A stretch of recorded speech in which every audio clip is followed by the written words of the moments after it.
Welcome back. So now that you know what the public, private, and hybrid cloud models are, what you want to do now is get to understanding when each one makes the most sense.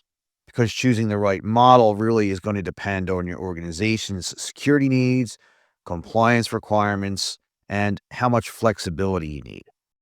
Let's start with public cloud. Now, the public cloud model is perfect for situations where scalability, cost efficiency, and simplicity matter most. Startups and small businesses are great examples of these. They can deploy quickly without spending a lot of money up front. Development and testing environments are another ideal fit because you can experiment freely, spin resources up and down, and pay only for what you actually use. And if you're hosting a website or any customer facing application that needs to scale with traffic, the public cloud handles that automatically.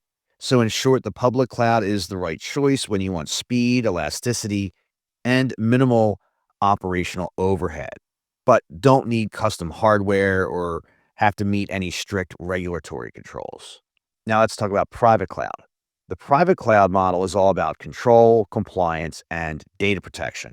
Financial institutions often rely on private clouds so they can fully control their encryption and data handling processes. Government agencies may require heavily restricted environments that only a private infrastructure can provide. Healthcare providers working under laws like HIPAA often choose private clouds as well to keep sensitive patient information fully protected. Private clouds are also useful for organizations that may have already invested heavily in on prem equipment, but still want features like automation and self service. In short, a private cloud makes the most sense when control and compliance outweigh the need for broad elasticity or the desire to minimize costs. And then finally, we have the hybrid cloud. Now, this model, as we talked about earlier, blends public and private environments together. Now, where hybrid really shines is when you need flexibility between what stays on prem and what runs in Azure. And a great example of this would be cloud bursting. Now, that's when your on prem systems reach capacity. And then what you can do is have your extra workloads spill into Azure automatically.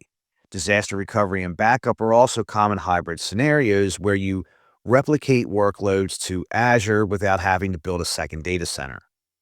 Many organizations also use hybrid cloud as a gradual migration path. It allows them to move their workloads to the cloud at their own pace. And then, of course, hybrid is ideal for regulatory workloads where sensitive data has to remain on prem while less sensitive operations run in the cloud. In short, hybrid cloud is all about blending your existing infrastructure with the scalability and innovation that Azure provides. So at the end of the day, the public cloud is great for rapid deployment, scalability, and cost efficiency. The private cloud is best when you have strict compliance needs, maybe want full control, or you have to keep your data local.